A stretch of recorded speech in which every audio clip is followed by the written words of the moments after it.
क्या हो अगर मैं ये कहूं कि जो व्यक्ति हर वक्त मतलब हर समय हम में कमियां निकालता है ना, जो हमारी हर छोटी बड़ी गलती पर उंगली उठाता है, वो दरअसल हमारा सबसे बड़ा रक्षक है। जरा सोचिए, हम स्वभाव से ही आलोचना से दूर भागते हैं। बिल्कुल, कोई हमारी निंदा करे ये हमें बिल्कुल पसंद नहीं आता। सही कहा। लेकिन आज हम जिस विषय की गहराइयों में उतरने वाले हैं, वो इस पूरी धारणा को एकदम पलट कर रख देगा।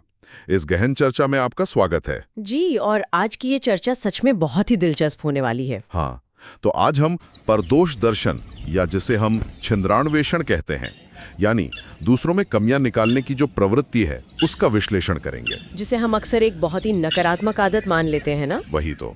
आज का हमारा मिशन ही यही समझना है कि आखिर कुछ लोग इस काम में इतने माहिर क्यों होते हैं, इसके पीछे का पूरा मनोविज्ञान क्या है, और कैसे ये अबाऊ सी लगने वाली आदत मानव सभ्यता के लिए एक बेहद सकारात्मक और आवश्यक शक्ति बन सकती है। बिल्कुल। तो चलिए शुरू करते हैं। मुझे लगता है कि ये एक बहुत ही विचारणीय विषय है।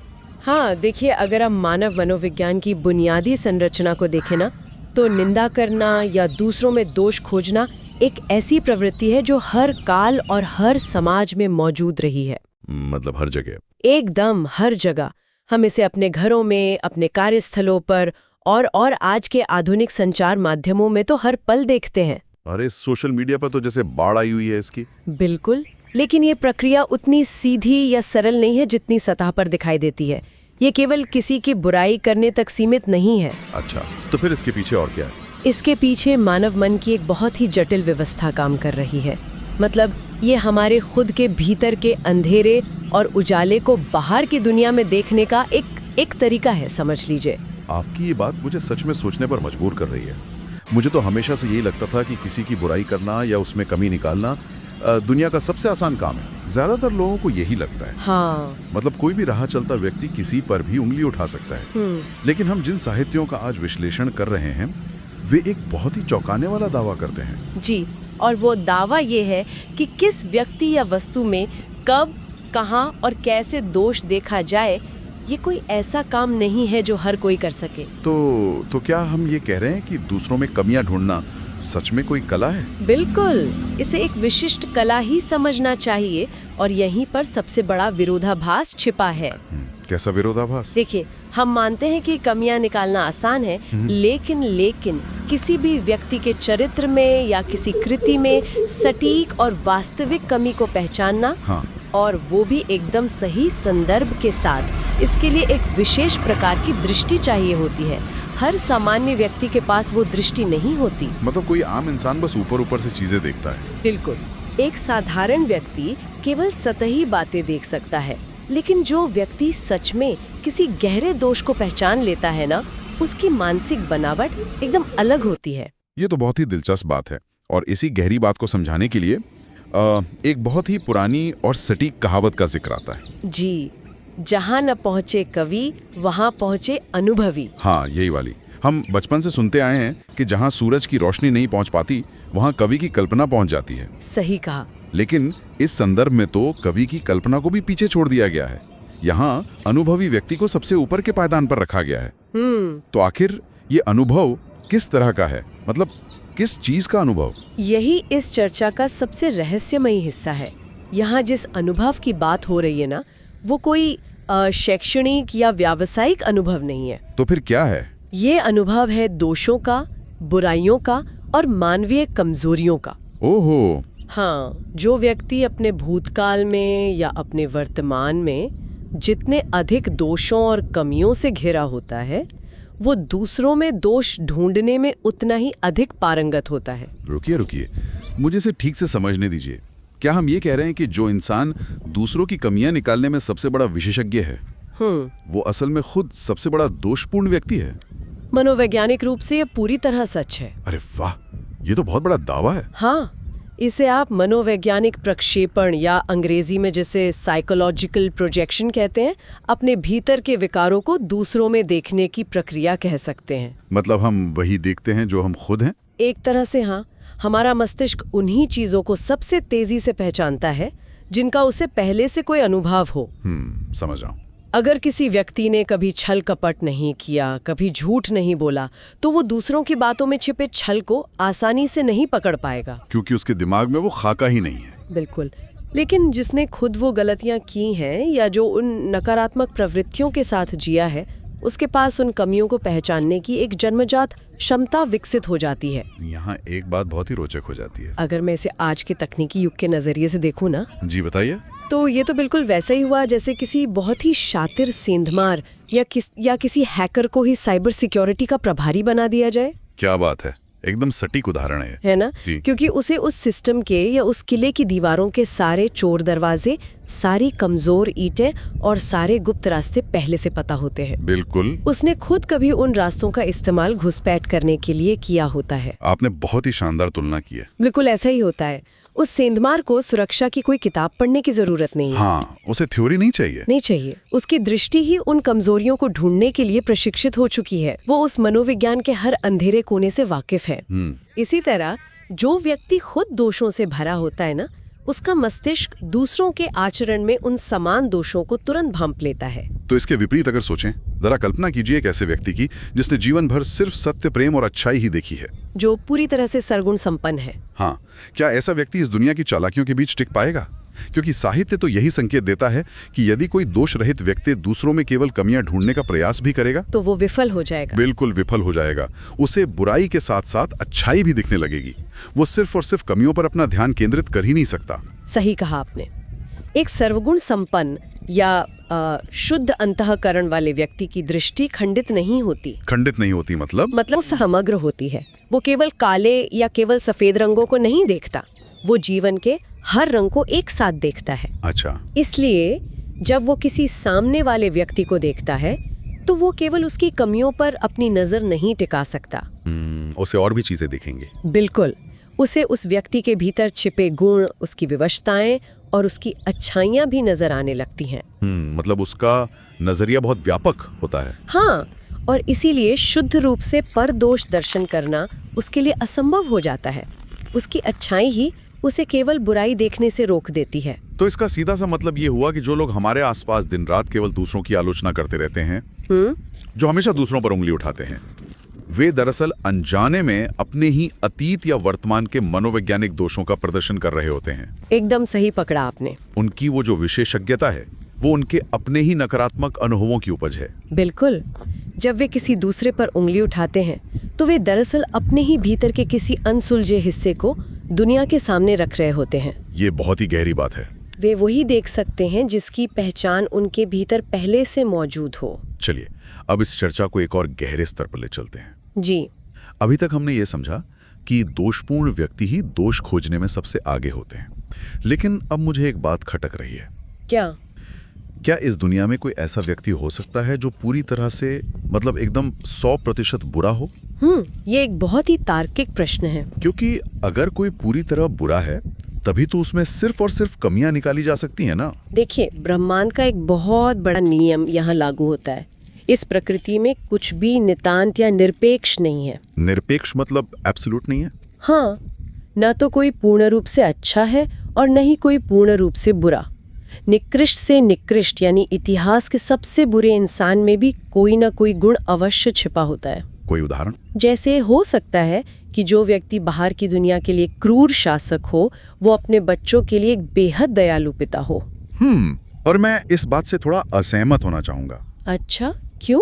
क्या सच में हमें हर बुरे व्यक्ति में अच्छाई ढूंढने की कोशिश करनी चाहिए? क्या कुछ कार्य ऐसे नहीं होते जो विशुद्ध रूप से केवल बुरे ही होते हैं? मैं आपकी बात समझ रही हूँ, लेकिन यहाँ बात अच्छाई ढूंढने के प्रयास की नहीं हो रही है। तो फिर बात तथ्य की हो रही है। तथ्य यह है कि मानव स्वभाव इतना जटिल है कि वो केवल एक ही तत्व से नहीं बन सकता। प्रकाश और अंधकार का मिश्रण हर जगह है। ठीक है, ये बात तो माननी पड़ेगी। और यही बात केवल व्यक्तियों पर ही नहीं, बल्कि हर वस्तु और हर रचना पर भी लागू होती है।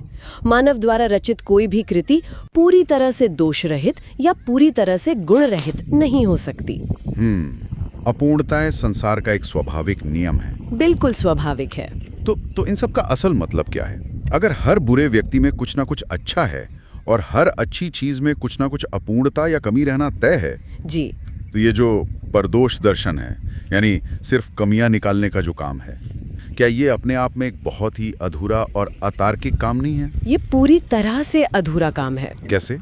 देखिए, जब सामने वाले व्यक्ति या वस्तु में गुण और दोष दोनों मौजूद हैं और आप अपनी आंखें केवल दोषों पर गड़ाए हुए हैं, तो आपने उस व्यक्ति या वस्तु को उसकी समग्रता में देखा ही नहीं। मतलब हमने आधी तस्वीर ही देखी। हाँ, आपने सच्चाई के केवल एक ही पहलू को स्वीकार किया। अगर आप एक ऐसी खूबसूरत तस्वीर का विश्लेषण कर रहे हैं जिसमें कई तरह के रंग हैं और आप सिर्फ और सिर्फ काले रंग के धब्बों को ढूंढने की जिद पर अड़े हैं, तो आपने उस तस्वीर का सही मूल्यांकन किया ही नहीं। आप एक अधूरी सच्चाई को ही पूरी सच्चाई मान बैठे हैं। एकदम सही। ये तो उन लोगों के लिए एक बहुत ही निराशाजनक स्थिति हो गई जो हमेशा कमियां निकालते रहते हैं। बिल्कुल। मानो वो एक ऐसा काम कर रहे हैं जो कभी पूरा ही नहीं हो सकता। वो एक अंतहीन और अंधी दौड़ में भाग रहे हैं जहां वे हर चीज में पूर्णता ढूंढने की कोशिश कर रहे हैं, जबकि सत्य ये है कि हर कृति में, हर वस्तु में अपूर्णता रहना तय है। ये तो एक बहुत ही थका देने वाला और मानसिक रूप से खोखला कर देने वाला जीवन हुआ फिर। ये थका देने वाला इसलिए है क्योंकि ये प्रकृति के संतुलन के खिलाफ जाता है। केवल बुराई खोजने की प्रक्रिया तार्किक रूप से ही अधूरी हो जाती है, क्योंकि ये उस संतुलन को नकारती है जो हमारे आसपास स्वाभाविक रूप से मौजूद है। सही बात है। जो मन केवल बुराई खोजता है वो कभी शांत नहीं रह सकता। लेकिन यहाँ एक बहुत बड़ा मोड़ आता है। मुझे यहाँ एक बहुत गहरा विरोधाभास नजर आ रहा है। बताइए, क्या मोड़ है? अगर कमियां निकालना एक अधूरा काम है, अगर ये मानसिक रूप से थका देने वाला है, और अक्सर ये उन लोगों द्वारा किया जाता है जो खुद दोषों से भरे होते हैं, तो फिर मानव समाज और साहित्य में इस काम को इतनी अहमियत क्यों दी गई है? यह बहुत ही शानदार सवाल है। क्योंकि हम देखते हैं कि कला हो, साहित्य हो या विज्ञान का क्षेत्र हो, हर जगह आलोचकों का एक बहुत बड़ा और सम्मानित स्थान होता है। आपने बिल्कुल सही नब्ज पकड़ी है, और ये इस पूरी चर्चा का सबसे दिलचस्प और रचनात्मक मोड़ है। अच्छा? हाँ, यहीं पर हमारी उस साधारण मानवीय प्रवृत्ति का परिष्कार होता है। परिष्कार मतलब रिफाइनमेंट? जी। वरिष्ठ विचारक और विद्वान ये बताते हैं कि जिसे गली मोहल्ले की भाषा में छिद्र ढूंढना या निंदा करना कहते हैं ना, उसी प्रक्रिया को जब एक ऊंचे और अनुशासित स्तर पर किया जाता है, तो साहित्यिक और बौद्धिक जगत में इसे समालोचना या क्रिटिसिज्म के नाम से पहचाना जाता है। अरे वाह, ये तो बहुत ही अद्भुत बात है ना? मतलब जो सामान्य जीवन में एक नकारात्मक निंदा है, वही विचारशीलता के साथ जुड़कर समालोचना बन जाती है। बिल्कुल। मैं इसे इस तरह से देख पा रहा हूँ, जैसे किसी विशाल भवन या मान लीजिए किसी पुल के निर्माण के समय। पुल का उदाहरण बहुत अच्छा है। हाँ, जब कोई पुल बनता है तो एक संरचनात्मक विशेषज्ञ उस पुल पर उसकी क्षमता से दुगना भार डालकर ये परखता है कि वो पुल टूटेगा या नहीं। सही बात है। वह पुल की हर ईंट, हर लोहे के तार की कमियां ढूंढता है, लेकिन उसका उद्देश्य उस पुल को गिराना या उसका मजाक उड़ाना नहीं है। बिल्कुल नहीं। बल्कि उसका उद्देश्य ये सुनिश्चित करना है कि जब सच में उस पर से लोग गुजरें तो वो पुल एकदम सुरक्षित रहे। क्या बेहतरीन तुलना की है आपने, एकदम सटीक। शुक्रिया। बिल्कुल, यही काम एक समालोचक का होता है।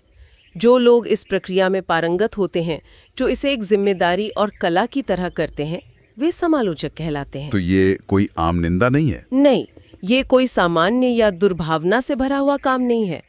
एक समालोचक सिर्फ छिद्र या कमी नहीं ढूंढता। वो और क्या करता है? वह उस अपूर्णता की पहचान करता है ताकि उस कृति को, उस विचार को और भी अधिक मजबूत और बेहतर बनाया जा सके। उसका नजरिया सुधारने का होता है। हाँ, वो दोषों को उजागर जरूर करता है, लेकिन एक बहुत ही स्पष्ट और सकारात्मक उद्देश्य के साथ। यहाँ मुझे आज के समय का एक बहुत ही ज्वलंत उदाहरण याद आ रहा है। क्या? आजकल इंटरनेट की आभासी दुनिया में, सोशल मीडिया पर हम देखते हैं कि अकारण निंदा करने वालों की एक बाढ़ सी आई हुई है। अरे बिल्कुल, ट्रोल्स जिन्हें हम कहते हैं। हाँ, ट्रोल्स।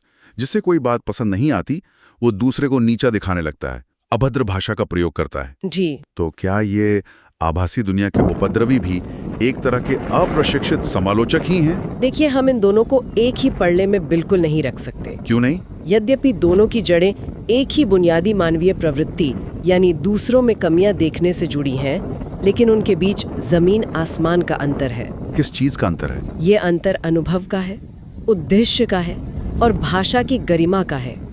गरिमा बहुत जरूरी है। आभासी दुनिया का वो उपद्रवी या ट्रोल केवल परदोष दर्शन कर रहा है, जो कि एक अपूर्ण, कुंठित और अक्सर दुर्भावनापूर्ण काम है। उसका लक्ष्य केवल सामने वाले को आहत करना होता है। बिल्कुल, लेकिन एक सच्चा समालोचक उसी प्रवृत्ति को एक रचनात्मक दिशा देता है। वो जानता है कि अपूर्णता हर जगह है, लेकिन वो उस अपूर्णता को पूर्णता की ओर ले जाने का रास्ता दिखाता है। हमें खुद से ये पूछना चाहिए कि क्या सटीक आलोचना के बिना कोई भी रचना कभी बेहतर हो सकती है? चाहे वो साहित्य हो, विज्ञान हो या खुद हमारा अपना व्यक्तित्व हो। बिल्कुल। क्या वो बिना आलोचना के कभी भी निखर सकती है? शायद बिल्कुल नहीं। बिना आलोचना के विकास संभव ही नहीं है। एकदम सही। और यही बात हमें इस चर्चा के अंतिम और सबसे महत्वपूर्ण पड़ाव की ओर ले जाती है, जहां ये सारा ज्ञान हमारे व्यक्तिगत जीवन से जुड़ता है। जी। हमारे आज के साहित्यों ने इस पूरी प्रवृत्ति को, इस पूरे मनोविज्ञान को एक बहुत ही प्रसिद्ध और सदियों पुरानी उक्ति के साथ समेटा है। संत कबीरदास जी का वो मशहूर दोहा। बिल्कुल, निंदक नियरे राखिए आंगन कुटी छुआए। जी हाँ, कबीरदास जी का ये दोहा मानव मनोविज्ञान की सबसे गहरी समझ को दर्शाता है। इसका अर्थ यही है ना कि जो लोग आपकी निंदा करते हैं, जो आपके समालोचक हैं, आलोचक हैं, या जो लगातार आपके भीतर कमियां निकालते हैं, उन्हें हमेशा अपने करीब रखना चाहिए। हो सके तो उन्हें अपने घर के आंगन में ही कुटिया बनाकर दे देनी चाहिए। बिल्कुल, यही अर्थ है इसका। लेकिन देखिए, सामान्य मानवीय स्वभाव तो इसके एकदम विपरीत है। हम तो उन लोगों से कोसों दूर भागते हैं जो हमारी कमियां निकालते हैं। सच बात है। कोई भी इंसान अपने घर के आंगन में अपने सबसे करीब किसी आलोचक को क्यों बिठाना चाहेगा? ये तो जानबूझकर अपने लिए मानसिक पीड़ा मोल लेने जैसी बात हो गई। सत्य पर देखने में ये पीड़ादायक लगता जरूर है, लेकिन इसके पीछे का दर्शन बहुत ही व्यावहारिक है। कैसे? जब आप ऐसे लोगों को अपने निकट रखते हैं तो व्यक्ति स्वयं को भविष्य के बड़े दोषों से और पतन से बचा सकता है। जरा सोचिए, जब आपके आसपास ऐसे लोग होते हैं जिनकी पारंगत दृष्टि आपकी हर छोटी बड़ी कमी को तुरंत पकड़ लेती है, तो वे दरअसल आपके लिए 24 घंटे काम करने वाले एक मुफ्त सुरक्षा कवच का काम कर रहे होते हैं। वे आपको सतर्क और सचेत रखते हैं। अरे वाह, मतलब वे लोग जो शायद खुद दोषों से भरे होने के कारण कमियां ढूंढने के विशेषज्ञ बन गए हैं, हम उनकी उस विशेषज्ञता का इस्तेमाल विपरीत दिशा में विश्लेषण करके खुद को बेहतर बनाने के लिए कर सकते हैं। बिल्कुल कर सकते हैं। ये तो कमाल की बात है। वे अपनी सारी ऊर्जा हमारी कमियां निकालने में लगाते हैं और अनजाने में वो हमें दोष रहित बनाने का महान काम कर रहे होते हैं। और वो भी बिना कोई वेतन लिए। बिल्कुल मुफ्त में। यही इस पूरे मनोविज्ञान की सबसे बड़ी जीत है। और जब हम इस गूढ़ बात को समझ जाते हैं ना, तो हमारा नजरिया पूरी तरह से बदल जाता है। डर खत्म हो जाता है। हाँ, हम आलोचना सुनकर डरने, भागने या आहत होने के बजाय उसका उपयोग आत्म सुधार के एक धारदार उपकरण के रूप में करने लगते हैं। आज की दुनिया में जहां हर तरफ सूचनाओं का अंबार है और हर कोई अपनी ही बात मनवाना चाहता है, बिल्कुल, बिल्कुल। ये स्पष्ट दृष्टि हमें सही और गलत के बीच संतुलन बनाने में मदद करती है। हमारे समालोचक दरअसल हमें हमारी उन अदृश्य कमजोरियों से वाकिफ कराते हैं जिन्हें हम खुद कभी नहीं देख पाते, क्योंकि हमारा अहंकार या अज्ञानता हमें देखने ही नहीं देता। एकदम सही बात है। तो चलिए आज की इस पूरी वैचारिक यात्रा की सारी कड़ियों को एक साथ जोड़ते हैं। जी बिल्कुल। हमने शुरुआत इस सवाल से की थी कि दूसरों में कमियां ढूंढना कोई आसान काम नहीं है।